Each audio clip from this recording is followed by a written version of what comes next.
จิตแพทย์ของสังคมก็ไวต่อการเปลี่ยนแปลงของโลกและวิธีบำบัดโรคที่มากับโลกฉะนั้น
รายการต่อจากนี้ไป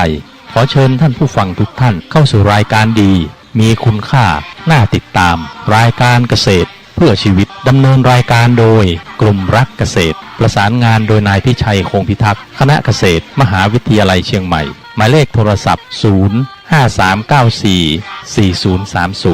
ขอเชิญทุกท่านติดตามรับฟังได้ณบัดนี้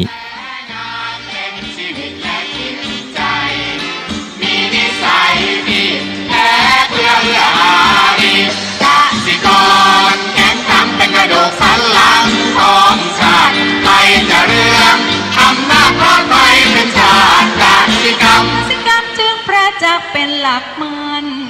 อาชีพสำคัญผู้ไทยที่ไรสีใครจะเก็บใครจะแข็งแรงทวีสวัสดีครับท่านผู้ฟังพบกับรายการเกษตรเพื่อชีวิตสำหรับวันนี้เสนอเรื่องเข้าใจปัจจุบันข้าวก่อนเข้าสู่รายการก็มีธรรมะมาฝากท่านผู้ฟังหัวข้อจากหนังสือพจนานุกรมพุทธศาสตร์ฉบับประมวลศัพท์เรียบเรียงโดยเทพเวทีประยุทธ์โตมหาจุฬาลงกรณราชวิทยาลัยพิมพ์เผยแพร่ปี2533หัวข้อธรรมะวันนี้คือตัณหาแปลว่าความทยานอยากหรือแปลว่าความดิ้นรนความปรารถนาความแสหามี3อย่างคือ1กามตัณหาคือความทยานอยากในกามอยากได้อารมณ์อันน่ารักใคร่2ภาวะตัณหาความทยานอยากในภพอยากเป็นนั่นเป็นนี่3วิภวะตัณหาความทยานอยากในวิภพอยากไม่เป็นนั่นไม่เป็นนี่อยากพลากพ้นดับศูนย์ไปเสียอันนี้คือตัณหาซึ่งปกติเราทุกคนก็มีความเข้าใจกันนะท่านผู้ฟังเข้าใจตัณหาคือปกติสองคำจะคู่กันคือกิเลสและตัณหากิเลสคือสิ่งที่ทำให้จิตเราเศร้าหมองตัณหาในความทยานอยาก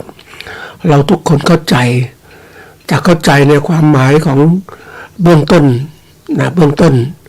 คือทุกคนอยู่ที่เบื้องต้นนะมันไม่ได้เข้าใจลึกซึ้งมองตัณหาคือความทยานอยากเข้าใจอย่างนี้แต่อยากอะไรล่ะอยาก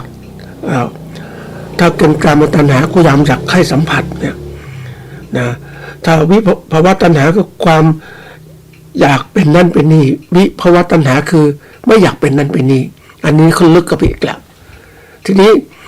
คนเราได้ติดอยู่เบื้องต้นกับความทยานอยากนะอยากนี่ก็มองดูคร่าวๆก็คิดว่ารู้แล้วเข้าใจแล้วทยานอยากก็จบแต่ความรู้ตัวนี้ทยานอยากต้องรู้ถึงแหล่งที่มาที่ไป และทะยานอยากอะไร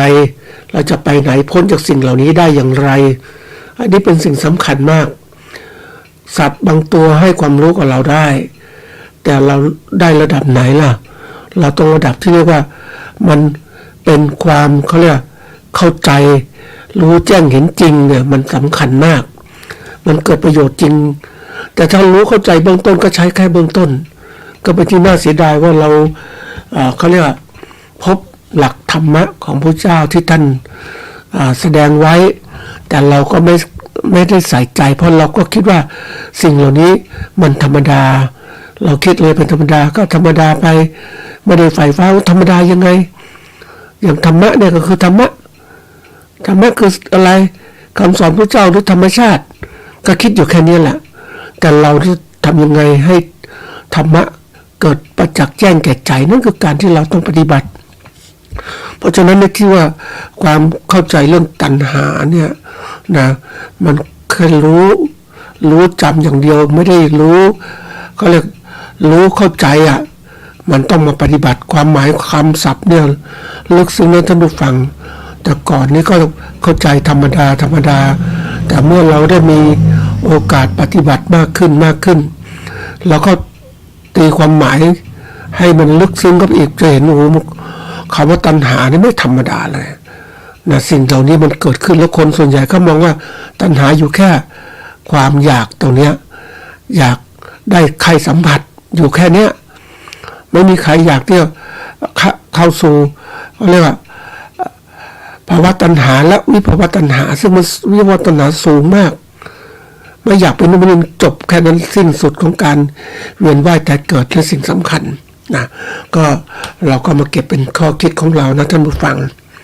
วันนี้มีเรื่องสำคัญนะท่านผู้ฟังที่ต่อจากคราวที่แล้ว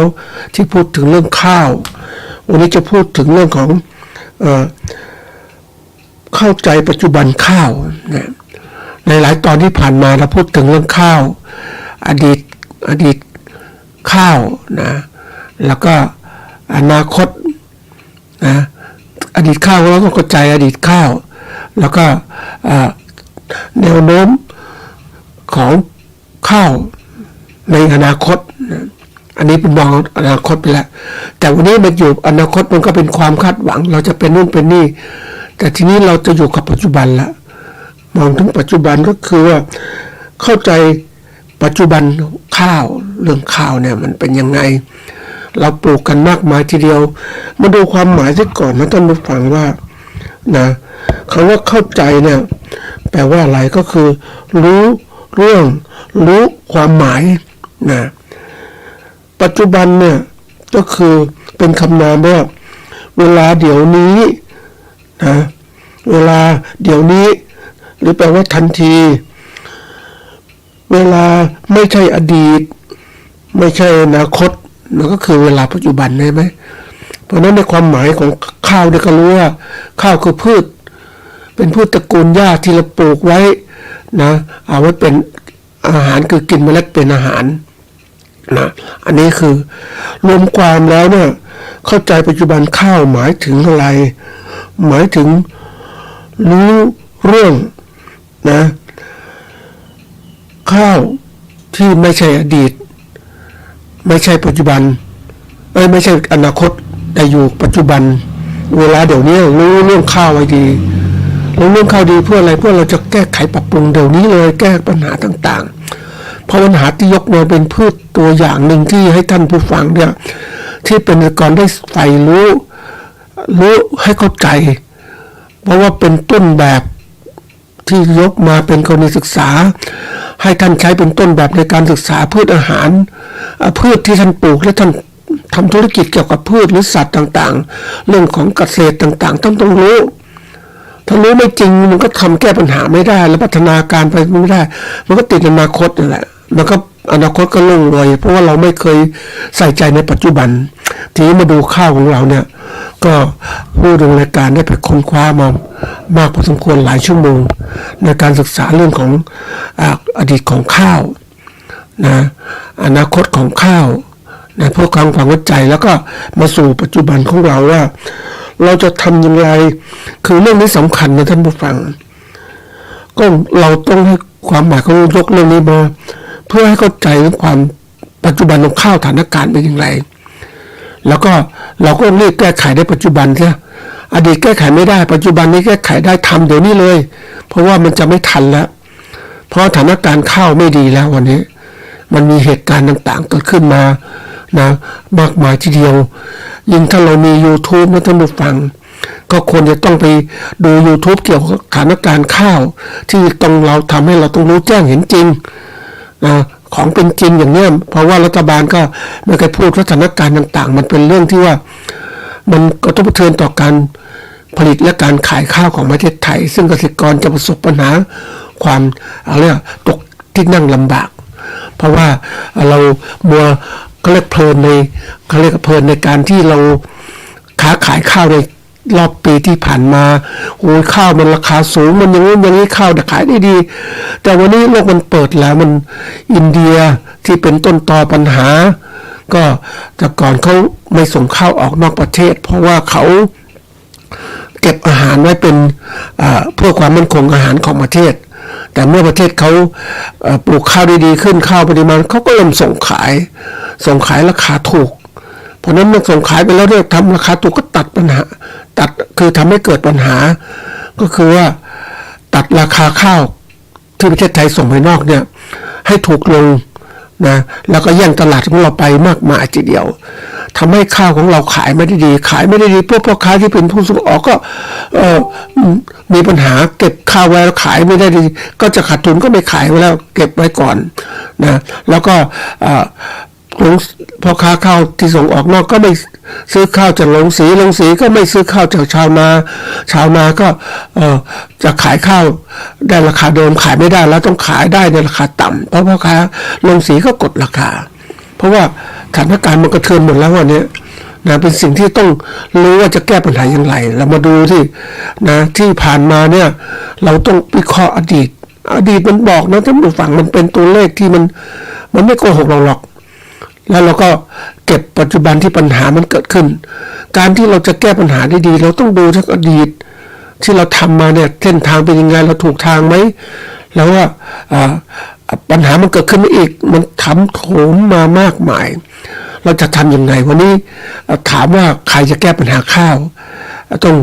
เขาเรียกรัฐบาลคือเกษตรกรก็ร้องให้รัฐบาลช่วยอย่างน้อยคือทำข้าวผลิตมาขายผลิตข้าวมาขาย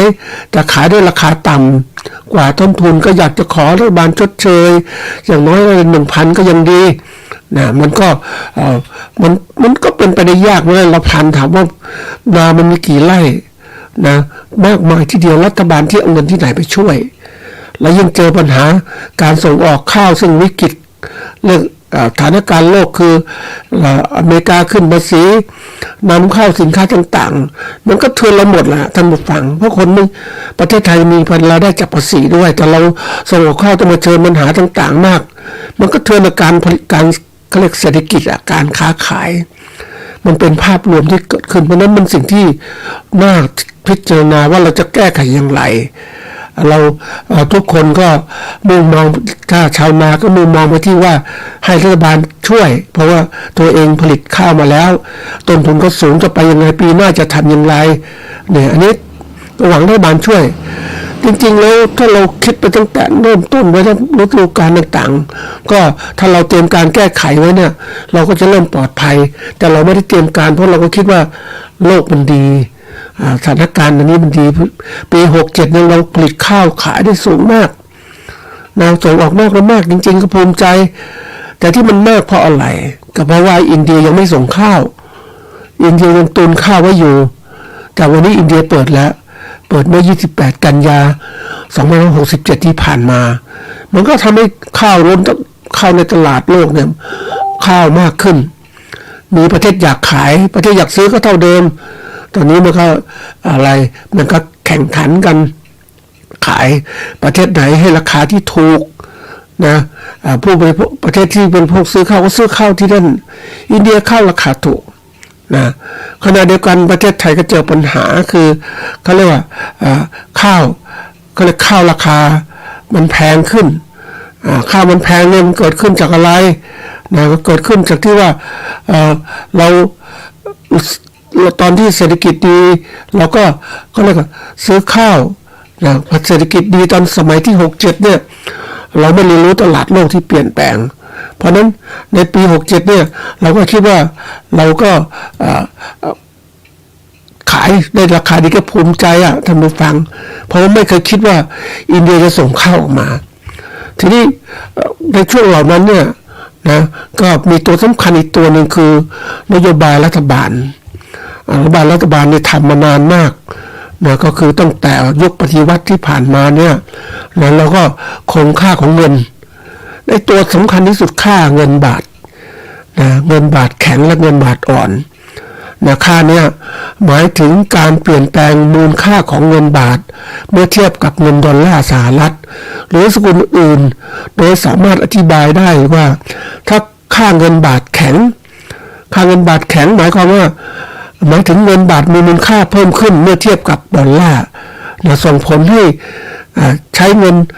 บาทจำนวนน้อยลงไปในการแลกเป็นเงิน1 ดอลลาร์ตัวอย่างเช่นดอลลาร์35 บาท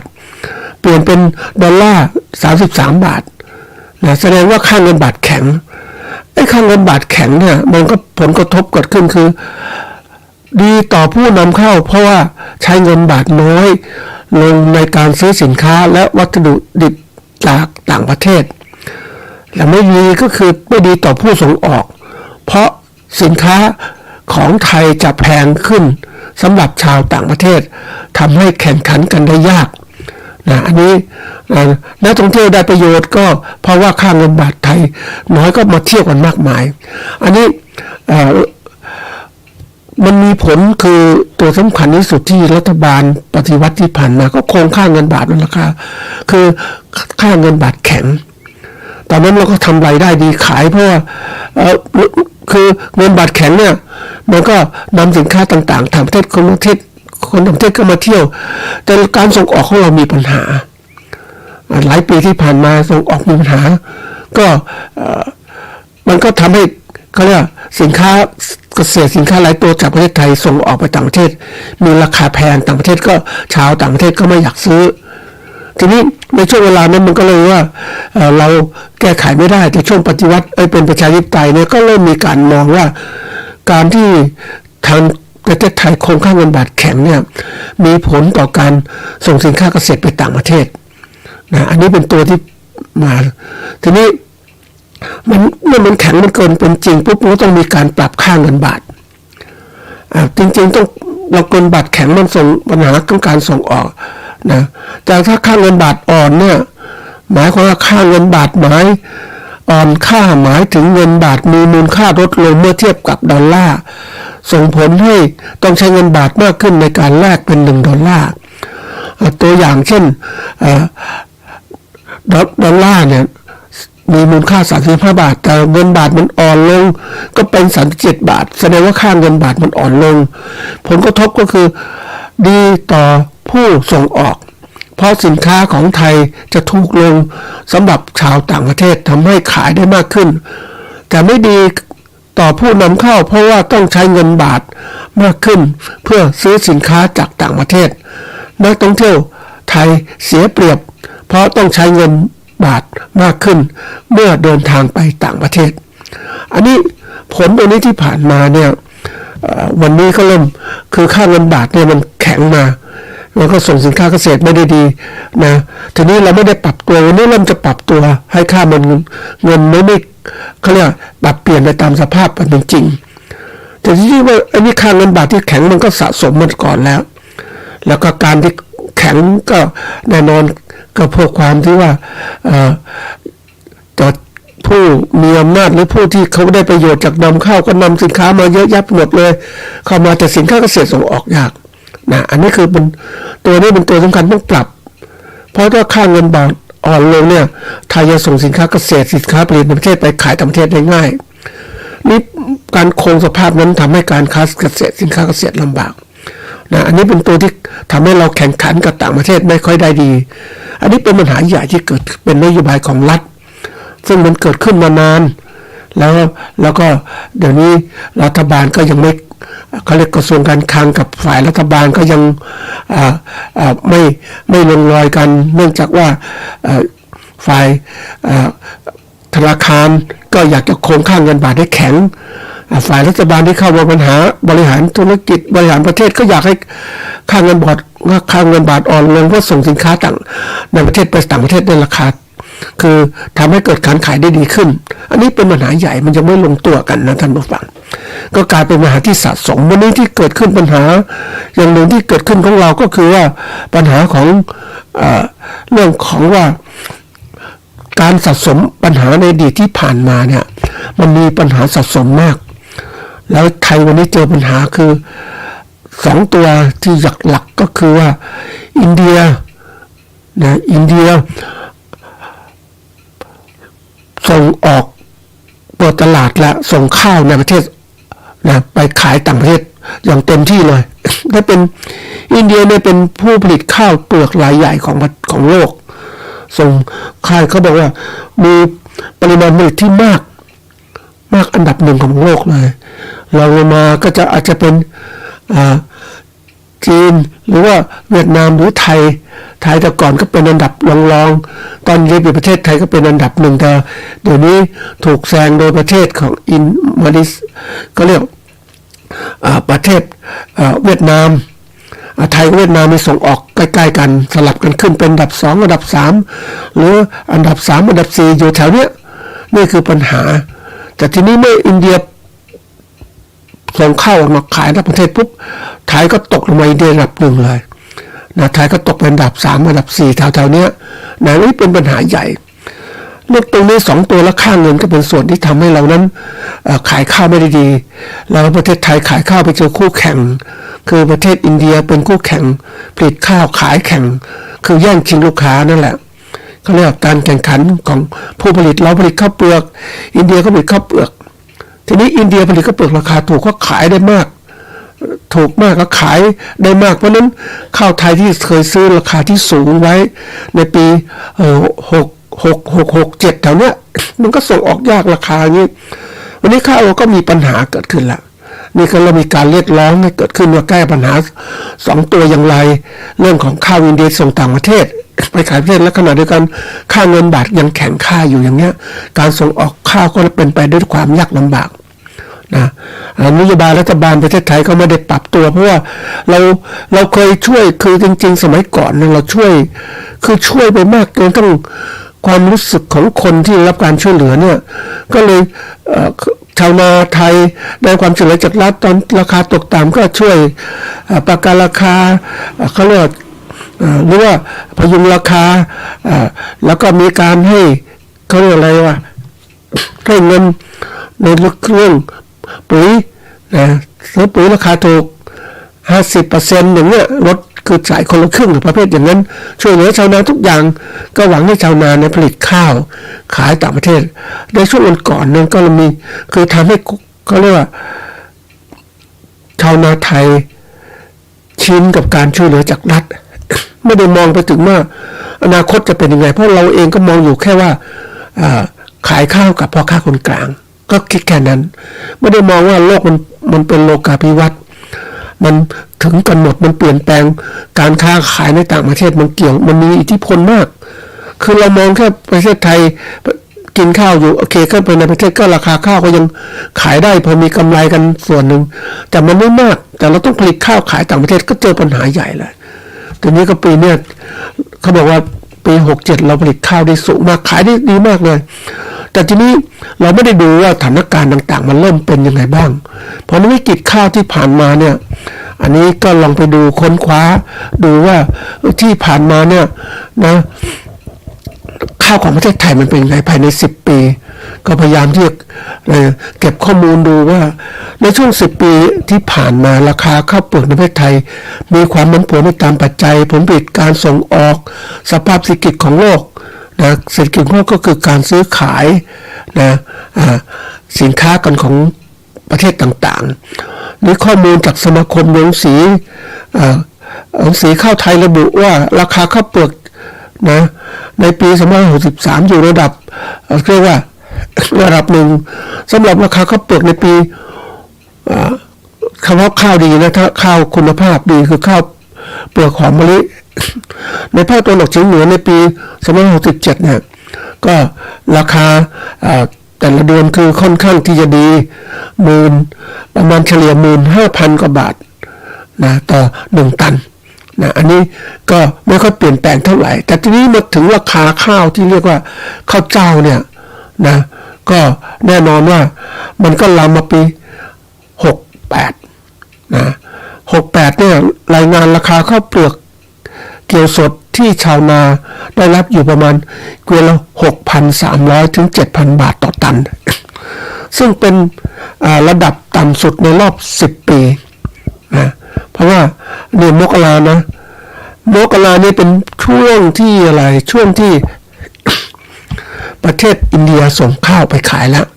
ตั้งแต่กันยา28 กันยา 67นะเพราะนั้นพ่อค้ารู้ตัวแล้วพ่อค้าระดับของมีตั้งแต่ระดับที่ผู้ส่งออกข้าวนะเจ้าของโรงสีรู้แล้วว่าราคาข้าวจะตกต่ำนะเพราะปริมาณข้าวไปขายแข่งขันกับต่างประเทศเนี่ยมันไม่ได้ราคาดีนะเพราะนั้นเวลาจะซื้อข้าวประเทศชาวนาไทยก็อยู่ประมาณก็เรียกว่า 6,300 ถึง 7,000 บาทต่อตันอันนี้ต่ำสุดแล้วเริ่มต่ำสุดแล้วนะเพราะนั้นก็เริ่มกำหนดซื้อทีนี้ข้าวเนี่ยเราต้องรู้ว่านะข้าวที่ขายไม่ออกมันอยู่ในสต็อกของโรงไซโลของพ่อค้าส่งออกหรือเจ้าของโรงสีที่เป็นผู้ขายข้าวกับผู้ส่งออกอย่างเงี้ยมันก็เล่นมันขายไม่ได้เพราะว่าเขาซื้อในราคาที่สูงไปส่วนหนึ่งแล้วทีนี้มาเจอราคาที่ต้องไปขายแข่งกับอินเดียเนี่ยแน่นอนว่าก็ขายสู้อินเดียไม่ได้เพราะนั้นก็ข้าวก็ยังตกค้างอยู่ในสต็อกเพราะนั้นการจะซื้อต่ำขนาดเนี้ยเราก็ยังต่ำอยู่แล้วนะ6,000 ถึง 7,000 บาทเนี่ยแต่ข้างหน้าจะต่ำกว่านี้อีกเห็นไหมจะต่ำกว่านี้อีกเนี่ยมันเริ่มเต็มแล้วมันก็ว่าเราได้ช่วงเวลาที่ผ่านมาเนี่ยเราจะทำอย่างไรนะอันนี้เป็นสิ่งสำคัญมากนะโดยเรามองเรื่องตรงนี้ว่าข้อมูลเนี่ยเราผลิตคือข้อมูลเกี่ยวกับข้าวเปลือกย้อนหลังเนี่ยสามารถตรวจสอบได้จากกรมการค้าภายในนะกระทรวงพาณิชย์นะคือราคาข้าวเปลือกที่อาจจะแตกต่างกันประเภทของข้าวพื้นที่ช่วงเวลาการตรวจสอบข้อมูลจากแหล่งที่น่าจะถือว่าเป็นปัจจัยจะช่วยให้ได้รับข้อมูลที่ถูกต้องและเป็นประโยชน์มากที่สุดราคาข้าวเปลือกของไทยตกต่ำในช่วงที่ผ่านมาเกิดจากหลายปัจจัยส่งผลกระทบต่อกลไกตลาดและรายได้ของเกษตรกรนะมันก็มันก็เกิดผลที่เราวิเคราะห์ตัวนี้คือณ10 ปีนะมันสะสมมาจนปีสุดท้ายก็เกิดว่าเราคือภาวะผลผลิตข้าวล้นตลาดอันนี้ในบางปีเราผลิตข้าวได้มากความต้องการของตลาดโดยเฉพาะข้าวคุณภาพสูงก็ข้าวหอมมะลินะก็แล้วก็ข้าวเจ้าที่เกษตรกรนิยมปลูกทั่วไปเนี่ยส่งผลให้เกิดภาวะเรียกว่าอุปทานล้นตลาดคือสินค้าข้าวเปลือกมีมากทำให้ราคาต้องปรับตัวลงนะอันนี้แน่นอนว่ามันเกิดขึ้นแล้วนะปัญหานี้รุนแรงเมื่อลูกค้าต่างประเทศเช่นจีนฟิลิปปินส์หันไปซื้อข้าวจากประเทศคู่แข่งในราคาที่ถูกกว่ามันคือประเทศอินเดียเนี่ยในปีสุดท้ายปี67นี่แหละปลายปี67ก็ซื้อจากเขานี่คือการที่เกิดขึ้นมันก็ต้องเตือนว่าข้าวที่อยู่ในประเทศมันก็เขาเรียกโอเวอร์ซัพพลายมันมีปริมาณที่มากแล้วการที่2เนี่ยการแข่งขันกับต่างประเทศเพื่อนบ้านผู้ส่งออกข้าวรายใหญ่เนี่ยของรายใหญ่ที่ผลิตข้าวเปลือกส่งออกคือเวียดนามอินเดียกัมพูชาจีนก็เหมือนกันนะข้าวมีคุณภาพใกล้เคียงแต่ราคาถูกกว่าทำให้ไทยสูญเสียตลาดแข่งขันตลาดอินเดียประกาศแต่ก่อนห้ามส่งออกข้าวบางทีในปี66นะทำให้ราคาข้าวไทยพุ่งขึ้นชั่วคราวแต่หลังจากนั้นราคาข้าวกลับลดลงเมื่อประเทศอื่นๆมีการเพิ่มผลิต ข้าวมาทดแทนแล้วอินเดียเนี่ยก็เริ่มที่จะส่งออกข้าวไปต่างประเทศแล้วในปีกันยาว2567ที่ผ่านมานี่คือผลกระทบที่เกิดขึ้นนะแล้วก็ราคาข้าวก็จะแน่นอนว่าตกต่ำลงแน่นอนนะข้าวเปลือกนะทีนี้มันปัญหาที่เกิดขึ้นอย่างคือว่าต้นทุนการผลิตข้าวที่สูงขึ้นนะทุกปีเลยค่าแรงค่าปุ๋ยค่าเช่าที่ดินยาฆ่าแมลงที่สูงขึ้นนะแล้วก็ค่าพวกของไฟฟ้าค่าน้ำมันที่แพงขึ้นนะทำให้ต้นทุนการผลิตสินค้าของเกษตรกรสูงขึ้นเมื่อสูงขึ้นแล้วเนี่ยแต่ราคาขายเนี่ยแต่ก่อนมันได้ดีนะแต่เดี๋ยวนี้มันต่ำลงแล้วต่ำลงแล้วเกิดปัญหาเกิดขึ้นแล้วชาวนาไทยผลิตข้าวเนี่ยคือการเปลี่ยนแปลงของเรื่องของตลาดคือตลาดเนี่ยมันขึ้นกับตลาดราคาตลาดสินค้าข้าวที่มันก็ต้องเทือนต่อการขายข้าวไปต่างประเทศทีนี้มันก็ต้องเทือนมันก็ลามมาถึงเกษตรกรวันนี้เกษตรกรผลิตไปก่อนแล้วมันก็ทับถมสิเพราะฉะนั้นเกษตรกรลงทุนไว้แล้วที่คนยังสูงแต่ขายข้าวในราคาต่ำอย่างเนี้ยมันจะไปไหวไหมนะอันนี้เป็นตัวสำคัญเมื่อเทียบกับราคาที่เกษตรกรขายสมมติว่าเกวียนละประมาณ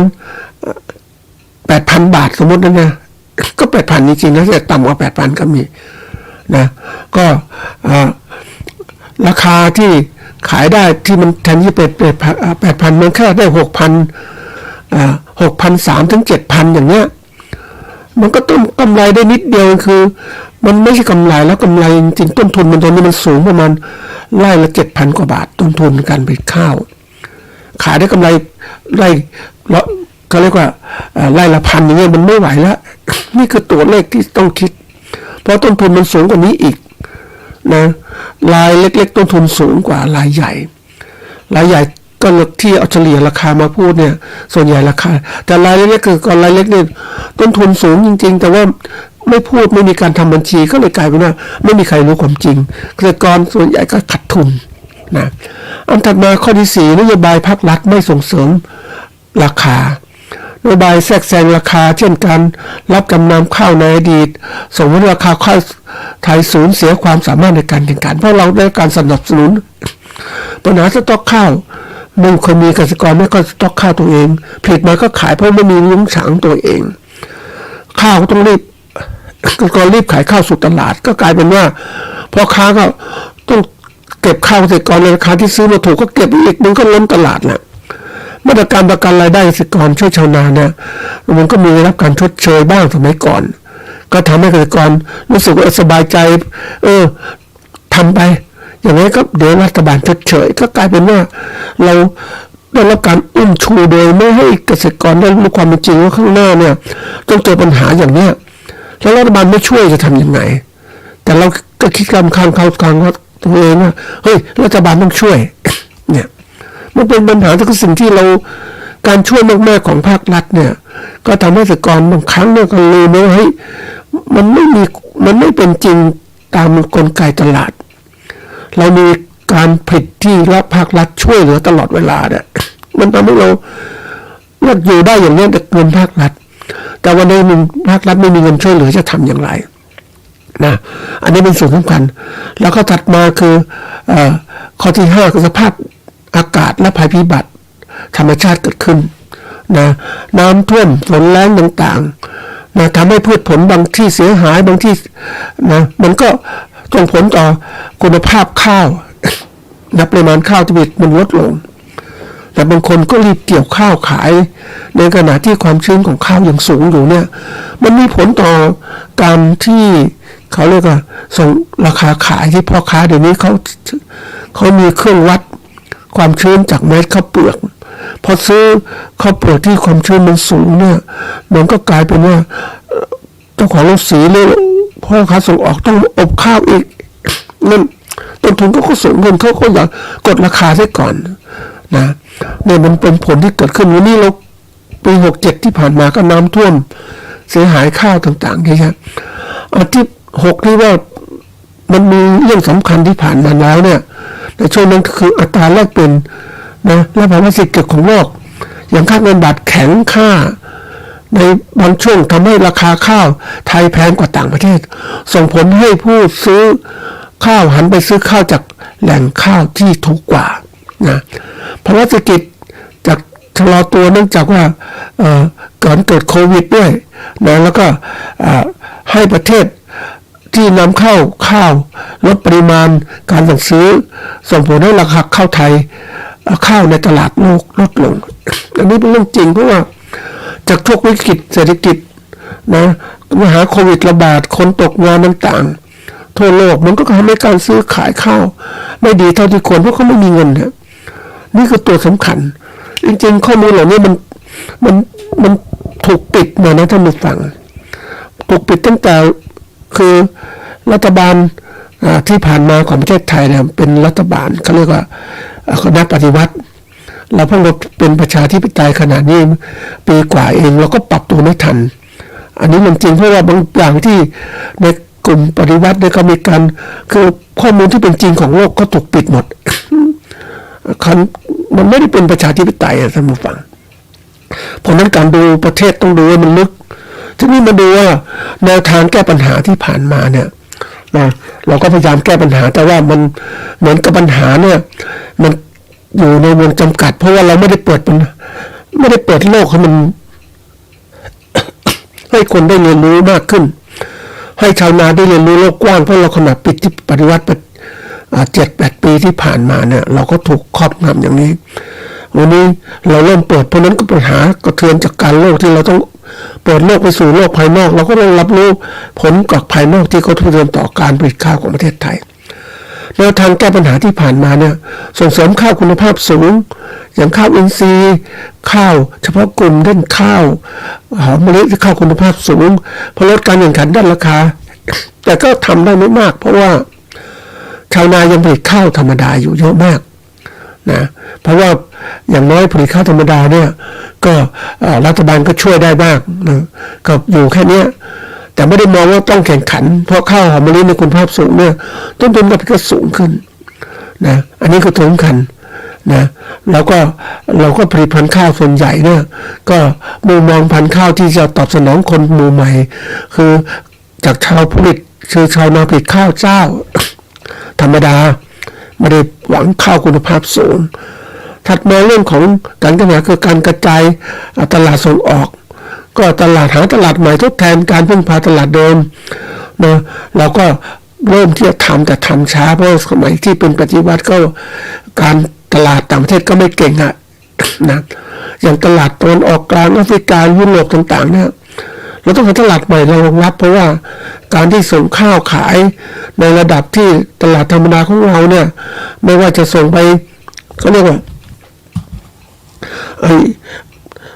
อินโดนีเซียฟิลิปปินส์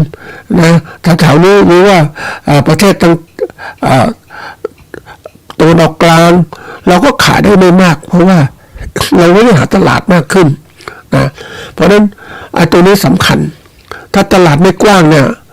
นะมันก็มีความเสี่ยงเราต้องหาตลาดรองรับไว้แต่ที่ผ่านมาเราหาตลาดมันติดภาวะเศรษฐกิจคือประเทศไทยไม่ได้เป็นประชาธิปไตยคนก็ทำงานธรรมดานะต้นทุนการผลิต ต้นทุนการผลิตข้าวของเราเนี่ยมันสูงเราใช้เทคนิคต่างๆการเกษตรสมัยใหม่ลดการใช้สารเคมีเพิ่มคุณภาพการปลูกข้าวอันนี้ก็อยู่ในหลักการเขาเรียกหลักการวิชาการนะแต่ความเป็นจริงในการปฏิบัติเนี่ยเราก็เขาเรียกว่ามันธรรมชาติธรรมฟังทฤษฎีก็ทฤษฎีแต่การมาสู่ปฏิบัติเหมือนคนเราเนี่ยธรรมฟังเรามีวิธีการดีอะไรดีไปหมดเลยรู้หมดแต่ว่าเราไม่ได้เอามาปฏิบัติเพราะนั้นการผลิตข้าวของไทยก็เหมือนกับว่าผลิตไปธรรมดาไม่ได้มุมมองว่าให้มันดีขึ้นอย่างไรนั้นเรารู้วิธีการลดความชื้นในต้นข้าวในเม็ดข้าวของเราเนี่ยความชื้นในเม็ดข้าวของเรารู้อ่ะทุกคนก็รู้แต่เวลาทำจริงๆเราก็ไม่ทำเราเก็บเกี่ยวข้าวขณะที่ยังข้าวยังอยู่ในช่วงการสะสมแป้งในเมล็ดข้าวยังไม่แก่เต็มที่ก็เกี่ยวสิแล้ว เนี่ยเราหวังจะพึ่งเรื่องของการที่จะนำไปอบความชื้นลดข้าวแต่ทำให้ข้าวคุณภาพต่ำลงนะแล้วก็เพิ่มคือปัญหาต่างๆเพราะว่าแต่ละฝ่ายคือเกษตรกรก็ได้เกี่ยวข้าวเพราะต้องการเงินสดต้องการเงินด่วนไม่ได้มองว่าข้าวจนแก่เพราะที่ข้าวล้อเพราะข้าวแก่เนี่ยเก็บเกี่ยวยากแล้วบางทีข้าวก็หล่นในการเก็บเกี่ยวธรรมดาพอดีแล้วก็ใช้เครื่องจักรนะการปรับโครงสร้างอุตสาหกรรมข้าวเนี่ยนะมีกลุ่มเกษตรกรรวมตัวเพื่อเพิ่มหน้าต่อรองและสร้างมูลค่าเพิ่มการแปรรูปต่างๆนี่คือตัวสำคัญมันก็เป็นรวมกลุ่มก็เป็นสหกรณ์แล้วเป็นไม่ใช่เป็นสมาคมเกษตรกรหรือสหกรณ์เพื่อเพิ่มอำนาจในการต่อรองนะมันเป็นหลักธรรมดาท่านผู้ฟังแต่ถามว่าจริงๆมันทำไม่เต็มที่ไม่ทำไม่เต็มที่เพราะอะไรรู้ไหมตัวอย่างสมาคมเกษตรกรเนี่ยก็สมาคมเกษตรกรผู้ปลูกข้าวเนี่ยมีสมาคมจริงแต่ว่ามันรวมตัวยังหลวมๆแล้วการต่อรองก็ไม่เป็นต่างคนต่างตัวรอดสหกรณ์การเกษตรเนี่ยแน่นอนว่ามีจริงแต่ว่าการที่จะทำให้เกษตรกรมันก็ช่วยเฉพาะกรเฉพาะกลุ่มยังไม่เข้มแข็งเพราะอะไรสหกรณ์ข้อจำกัดก็คือว่าสหกรณ์ในจังหวัดนั้นสหกรณ์ผู้ปลูกข้าวจังหวัดเชียงใหม่สมมติอย่างนี้ก็อยู่จังหวัดเชียงใหม่สหกรณ์ผู้ปลูกข้าวลำปางก็อยู่ลำปางคือมันต้องเป็นสหกรณ์ที่ใหญ่กว่านี้ก็คือสหกรณ์นะต้องสามารถรับสมาชิกอื่นๆได้เพิ่มความสามารถในการจัดการให้มีสมาชิกที่กว้างขวางขึ้นมีอำนาจในการต่อรองได้มันมีเขาเรียกว่าเรามีทุกอย่างทำมาฟังจะทำให้มันเป็นสภาพสมบูรณ์มันเป็นไปไม่ได้ยากเพราะว่าเงื่อนไขบางอย่างของสหกรณ์หรือกลุ่มเกษตรกรหรือว่าสมาคมเกษตรกรเนี่ยมันมีเงื่อนไขเยอะไปหมดเลยนะเพราะว่าในการเขาเรียกความสามารถของการที่เกษตรกรรวมกลุ่มกันไม่เก่งเท่าที่ควรจะเป็นภาครัฐไปช่วยภาครัฐก็ช่วยระดับหนึ่งเท่านั้นเพราะฉะนั้นเราต้องเจอปัญหาที่แท้จริงทีนี้มาดูว่าเราการแก้ปัญหาเนี่ยนะในข้าวเปลือกตกต่ำเนี่ยจำเป็นต้องอาศัยความรู้จากทุกฝ่ายเกษตรกรภาคเอกชนต่างๆมันก็อยู่ในหลักวิชาการนั่นแหละแต่ว่าการแก้ปัญหามันไม่จริงจังเท่าที่ควรจะเป็นอันนี้เป็นเรื่องใหญ่นะท่านผู้ฟังประสิทธิภาพการทำงานของภาครัฐเองเกษตรกรเองภาคเอกชนเองเนี่ยก็ต่างคนต่างมุ่งมองประโยชน์ใส่ตนมากแต่จะมองภาพรวมในการแข่งขันลำบากทีเดียวทีนี้มาดูว่าข้าวราคาต่ำเนี่ยอันนี้การพนักมองในแง่การผลิตนะทีนี้มาดูว่าการแก้ปัญหาเนี่ยนะข้าวเปลือกที่ตกต่ำปัญหากระทบต่อเกษตรกรโดยตรงเนี่ยในเชิงโครงสร้างระยะสั้นระยะยาวเนี่ยก็สรุปได้ว่า1งบประมาณเพิ่มคุณภาพข้าวส่งเสริมการปลูกข้าวราคาสูงขึ้นคุณภาพสูงนะภาคกรผลิตข้าวคุณภาพดีข้าวมะลิต่างๆนะพัฒนาพันธุ์ข้าวไว้ตอบสนองเก่าสภาพภูมิอากาศแล้วก็ใช้สารเคมีในการผลิตมากขึ้นส่งเสริมให้มีมาตรฐานการผลักดันคือปฏิบัติการที่ดีทางการเกษตรฟาร์มเกษตรอินทรีย์นะสร้างแบรนด์ข้าวไทยอันนี้คือตัวที่เขาทำไว้นะแล้วต้นทุนการผลิตของเกษตรกรส่งเสริมให้การประหยัดต้นทุนแล้วการใช้พวกสารเคมีต่างๆมันก็ทำไม่ได้เพราะว่าเดี๋ยวนี้เกษตรมันเป็นเกษตรอุตสาหกรรมเกษตรเคมีก็เป็นอุตสาหกรรมไปย้อนกลับไปอื่นมันก็ผลิตข้าวคุณภาพสูงแต่ถามว่าต่างประเทศไม่ซื้อทำไงนะในกลไกการสนับสนุนการเงินเดี๋ยวนี้การเงินของเกษตรกรอยู่ในที่นั่งลำบากเพราะว่าที่ผ่านมาผลิตข้าวยังไม่มีกำไรมากเท่าที่ควรจะเป็นนะมันไม่มีทุนนะท่านผู้ฟังอันนี้ปัญหาใหญ่นะโลกปัจจุบันก็บอกโลกธุรกิจเนี่ยต้องมีทุนแล้วถ้าไม่มีทุนมันไม่ต้องพูดถึงว่าการจะดำเนินการต่างๆมันเป็นไปได้ยากนะสนับสนุนการใช้การเกษตรสมัยใหม่เดี๋ยวนี้ก็มีแต่ถามว่าสมัยใหม่มันเป็นต้องมีทุนอ่ะรายใหญ่ๆที่เขาเป็นผู้ประกอบการธุรกิจเกษตรเขาทำการได้ทั้งหมดนี่ปรับโครงสร้างตลาดข้าวไทยเพิ่มช่องทางจำหน่ายนะเดี๋ยวนี้เขาพยายามที่จะมุ่งมองตลาดข้าวโดยเฉพาะการค้าการตลาดออนไลน์นะเช่นใช้ Shopee Lazada Facebook Marketing Placeนะตลาดที่ต้องพยายามพัฒนาต่างๆ ส่งเสริมตลาดกลางค้าข้าวหวังลดการพึ่งพาพ่อค้าคนกลางอันนี้ก็แน่นอนว่ามีแต่ว่ามันจะทำงานไม่เต็มที่เท่าที่ควรจะเป็นนะแล้วก็ความร่วมมือของเกษตรกรก็ยังมีน้อยส่งเสริมการรวมกลุ่มแน่นอนไม่ว่าเป็นสหกรณ์ไม่เป็นระบบเกษตรกรพันธสัญญาต่างๆเชื่อมโยงกับโรงสี แน่นอนว่าโรงสีย่อมได้เปรียบเขาจะทำตรงนี้มันมีคอนแทคฟาร์มมิ่งก็คือการกระจายเดี๋ยวนี้เกษตรกรเนี่ยก็อยากจะออกจากระบบ อยากจะทำให้ตัวเองเก่งแต่มันเก่งมันสู้ไม่ได้มันต้องก็กลายเป็นเกษตรกรในเครือข่ายของโรงสีไปสหกรณ์ก็มีอำนาจในการต่อรองแต่ว่าสหกรณ์มันเล็กเกินไปสมาชิกน้อยสหกรณ์ในเชียงใหม่อย่างเงี้ยก็อยู่เฉพาะเชียงใหม่นะมันก็ไม่สามารถจะรวมกลุ่มผู้ผลิตได้มันก็ไม่สามารถลดการผูกขาดของพ่อค้าคนกลางต่างๆกลไกตลาดนะไม่สมบูรณ์นะท่านผู้ฟังมันกลไกที่มันอ่อนแอเพราะนั้นใครที่แข็งแรงนะก็เป็นฝ่ายได้เปรียบนะเพราะฉะนั้นอยากจะมีการสนับสนุนโรงสีข้าวชุมชนก็พยายามเริ่มขึ้นแต่ว่ามันยังไม่มากพอการขยายตลาดส่งออกเนี่ยมันก็หวังตลาดส่งออกแต่วันนี้มันลำบากแล้วพัฒนาข้าวแปรรูปอื่นๆพยายามสนับสนุนการแปรรูปข้าวเช่นข้าวพองข้าวกบข้าวอบกรอบข้าวน้ำนมจาก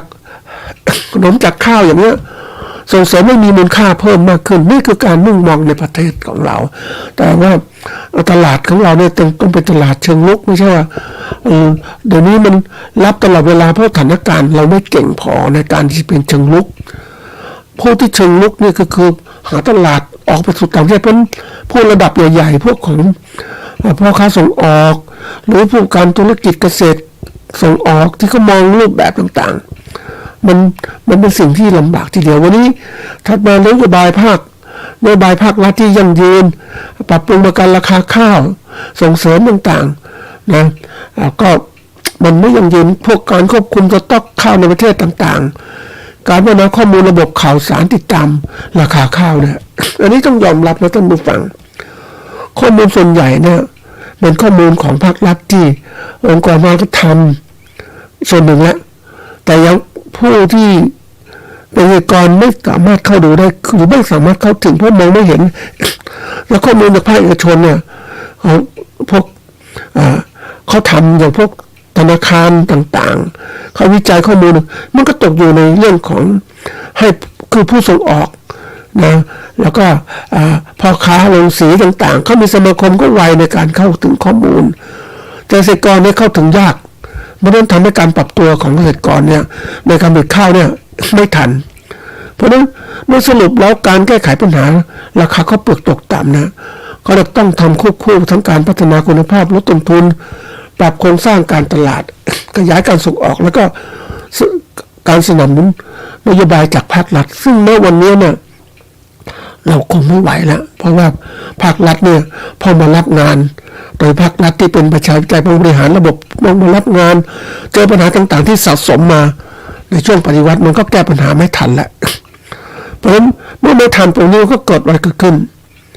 นะมันยากลำบากแล้วในการแก้ไขปัญหาที่เกิดขึ้นแล้วมันไม่ทันนะท่านผู้ฟังวันนี้เกษตรกรต้องเจอปัญหาคืออะไรเจอแล้ววันนี้คือสถานการณ์ของการที่เราต้องปรับตัวที่ผ่านมาเราไม่ได้ปรับตัวเตรียมพร้อมในการรองรับการผันแปรทางธุรกิจเกษตรที่เศรษฐกิจเกษตรที่มันเกี่ยวข้องเราไม่ได้เข้าใจตรงนี้เราก็ไปฆ่าไปก่อนแล้วฐานะนี่คือระดับในประเทศแต่ว่ามันเรื่องเกี่ยวกับการค้ามันก็ต้องมองต่างประเทศเพราะนั้นเนี่ยการผลิตของเราก็มีปัญหาส่วนหนึ่งเรายังไม่เข้มแข็งพอนะที่ดินทุนแรงงานการประกอบการต่างๆไม่เข้มแข็งพอยังต้องปรับตัวต่างๆเยอะแยะเลยแล้วยิ่งมาเจอเรื่องของการค้าขายต่างประเทศที่มาเจอคู่แข่งที่เขาต้นทุนก็ถูกกว่าแล้วขายข้าวมากขึ้นเราทำยังไง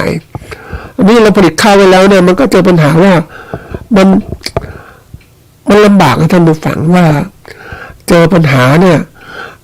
จะทำอย่างไรนะแล้วปัญหาของการแก้ผลิตข้าวเปลือกนี่ก็รู้อยู่นะปัญหาการผลิตข้าวเปลือก คือปัญหาตลาดมาก่อนแล้วถัดมาเจอปัญหาเรื่องการผลิตของเราไม่ได้ปรับตัวเท่าที่ควรจะเป็นนะนะมันเป็นเรื่องใหญ่แล้วที่ผ่านมาเนี่ยเราปรับตัวช้าเพราะเรียนรู้ช้าปุ๊บก็เกิดปัญหาใหญ่มากก็คือเรื่องของการที่เราต้องเจอปัญหาคือขายข้าวไปแล้วเนี่ยขายข้าวราคาที่สูงกว่าคู่แข่งซึ่งตัวนี้มันก็มาดมมาว่าทำให้การค้าขายข้าวของเราไม่ดีพอเมื่อไม่ดีพอปุ๊บพ่อค้าคนกลางก็ถือพ่อค้าคนกลางก็แล้วกันนะคือตั้งแต่พ่อค้าส่งออกโรงสีนะอันนี้แน่นอนถือเป็นพ่อค้าคนกลางเขาได้รับผลกระทบจากการส่งออกข้าวขายข้าวไม่ได้เขาก็ไม่ยอมซื้อข้าวจากชาวนาแล้วจะทำอย่างไรอันนี้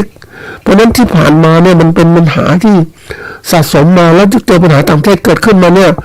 เราจะทำอย่างไรนะวันนี้เรื่องใหญ่นะท่านผู้ฟังการแก้ปัญหาเนี่ยมันในภาคของการตลาดเนี่ยเจอแล้วผลกระทบของการตลาดนะการตลาดในปัจจุบันที่เจอคือขายข้าวไม่ได้ราคานะแล้วก็เกิดการขาดทุนในการผลิตสินค้าเกษตรของเรานะเพราะว่าเกษตรกรบางรายผลิตไปแล้วต้นทุนที่สูงเพราะนั้นขายไม่ได้ราคาก็เจอปัญหาของการขาดทุนหรือไม่คุ้มทุนในการผลิตสินข้าวเปลือกนี่คือปัญหาใหญ่จะทำอย่างไรเราต้องปรับสู่กระแสโลกวันนี้คือถ้าเราผลิตข้าวในประเทศไว้กินไว้ใช้เนี่ยต้องบอกตรงๆว่าข้าวผลิตมันข้าวเปลือกที่ผลิตมาเนี่ยมันมากพอแล้วมันมากพอต่อการบริโภคภายในประเทศแต่เราเจอต่างประเทศที่มันทำให้เราผลิตที่ผ่านมาหลาย10 ปีเนี่ยผลิตข้าวเกินความต้องการบริโภคภายในประเทศแล้วก็ส่งออกมาส่งออกต่างประเทศเพราะนั้นมันก็เกิดแล้วก็ส่งออกเพราะนั้นชาวนาเนี่ยผลิตข้าวเพื่อการส่งออกจำนวนมากและในประเทศมันมีมากเนี่ยแน่นอนว่าแต่ก่อนมันไม่กระเทือนเท่าไหร่เพราะว่าเราบริโภคไว้ส่วนหนึ่งนะแล้วก็ส่งออกทีนี้การที่เราส่งออกมากสมัยก่อนเนี่ยเป็นอันดับหนึ่งเพราะว่าเราก็เคยชินกับตัวเลขผลิตข้าวส่งออกเราไม่ได้มองว่าถ้าข้าวผลิตส่งออกไม่ได้จะทำอย่างไรอันนี้เป็นเรื่องใหญ่นะต้องคิดต่อนะท่านผู้ฟัง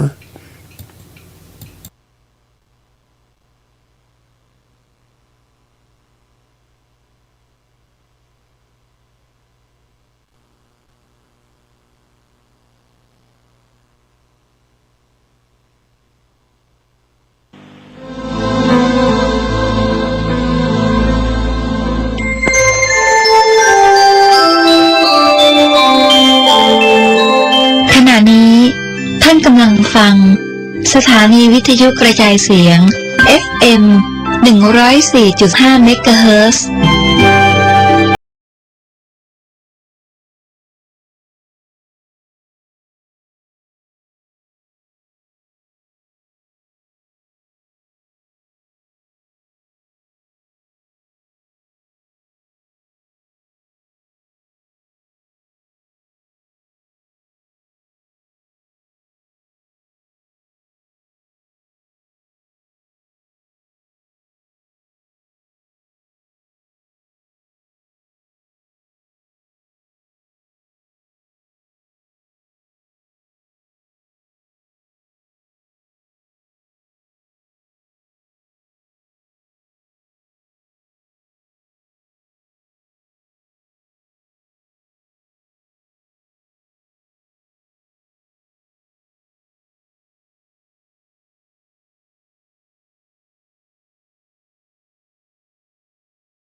ได้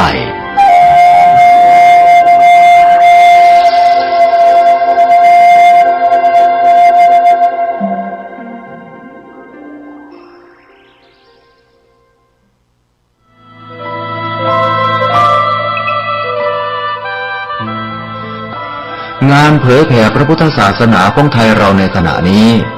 อยู่ในลักษณะตั้งรับมากกว่ารุกไปข้างหน้า ยุคแห่งการแข่งขัน ยุคแห่งการกล่าวอ้างเสรีภาพ ผู้เข้มแข็ง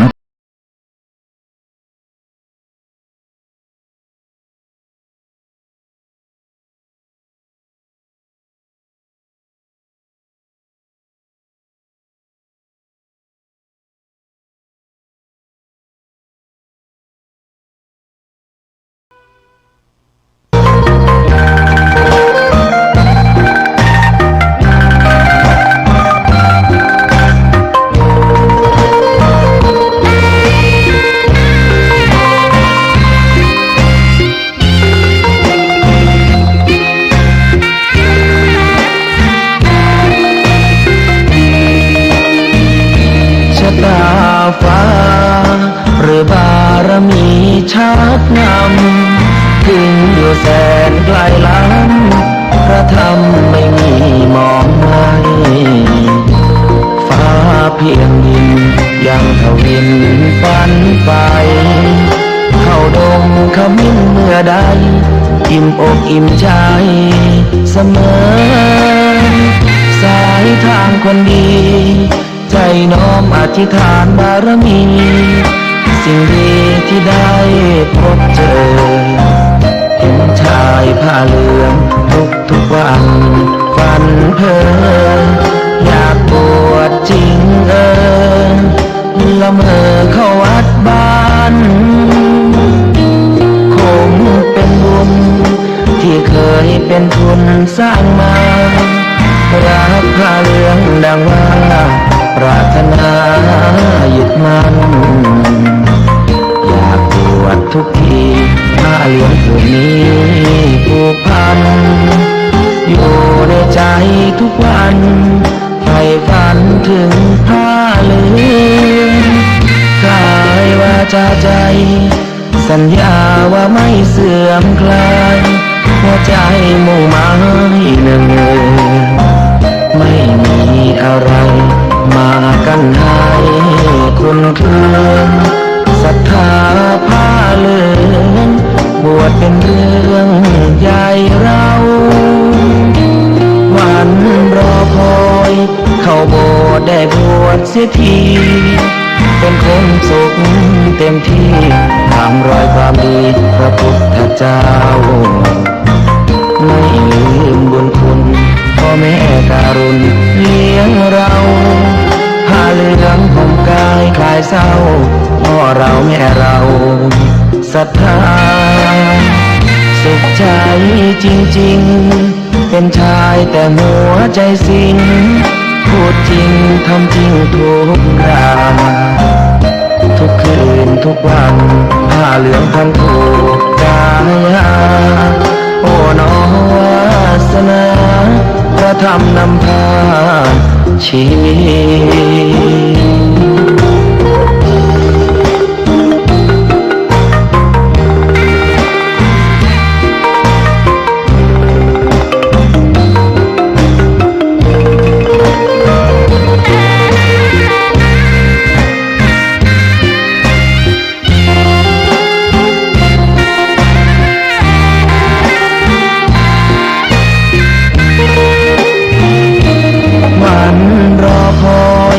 เข้าโบสถ์ได้บวชเสียทีเป็นคนสุขเต็มที่ตามรอยความดีพระพุทธเจ้าไม่ลืมบุญคุณพ่อแม่การุณเลี้ยงเราผ้าเหลืองห่มกายคลายเศร้าพ่อเราแม่เราศรัทธาสุขใจจริงๆเป็นชายแต่หัวใจสิงพูดจริงทำจริงทุกราทุกคืนทุกวันผ้าเหลืองพันผูกกายโอ้น้อวาสนาพระธรรมนำพา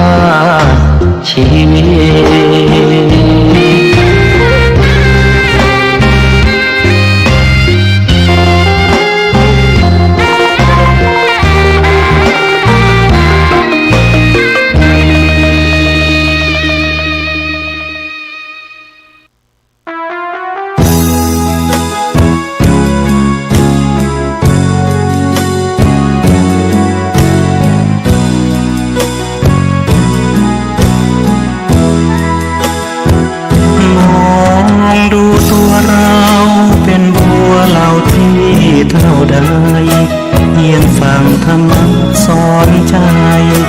ก็ได้ดวงตาเห็นธรรมพระพุทธองค์ทรงตรัสเป็นบัวพ้นน้ำพร่ำสอนเพียงไม่กี่คำรสพระธรรมซาบซึ้งถึงใจบัวปริ่มริมน้ำรอแสงพระธรรมคำจุนนับว่ามีบุญปางก่อนเป็นทุนสร้างไว้ฝักใฝ่ธรรมะรักษาพระรัตนตรัยแสงทองส่องย้ำกลีบไป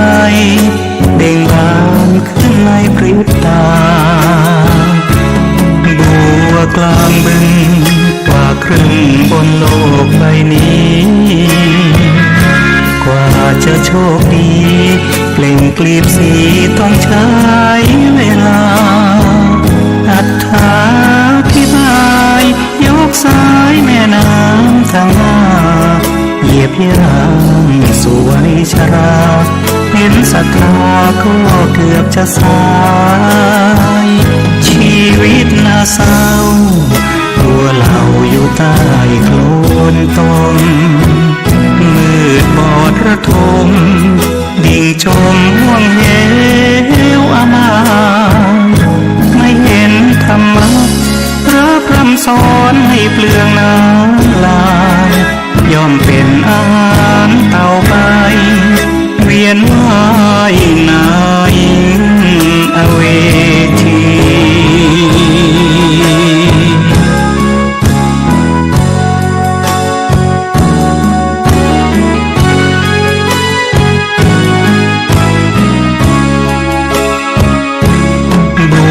กลางบึงกว่าครึ่งบนโลกใบนี้กว่าจะโชคดีเปล่งกลีบสีต้องใช้เวลาอธิบายยกสายแม่น้ำสังหาเหยียบย่างสู่วัยชราเห็นศรัทธาก็เกือบจะสายชีวิตน่าเศร้าตัวเราอยู่ใต้โคลนตมมืดบอดระทมดิ่งจมห่วงเหวอามายไม่เห็นธรรมะพระพร่ำสอนให้เปลืองน้ำลายย่อมเป็นอาหารเต่าไปเวียนว่ายนายอเวที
เจ้า